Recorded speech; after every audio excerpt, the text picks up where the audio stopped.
আমি হিন্দু না মুসলমান সেটা দিয়ে বিচার হবে না আমার দেশপ্রেম আছে কিনা। দেশপ্রেম একটা আলাদা মানুষের বৈশিষ্ট্য, অঙ্গীকার, প্রতিশ্রুতি, দেশের প্রতি, যেটা সর্বদেশ সেই যে কথাটা বলছে, পিন্ডি নয়, দিল্লি নয়, সবার আগে বাংলাদেশ।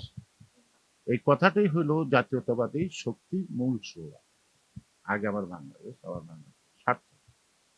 তো সুতরাং এখন আমি সংবিধানের বিভিন্ন দেশে যতটুকু জানি বা যতটুকু শুনি, আমার দেশের সংবিধান যতটুকু শুনি, সংবিধানের সাথে কিন্তু ধর্মীয় অনুশাসনের কিন্তু কোনো সাংঘর্ষিক ক্লজ নেই।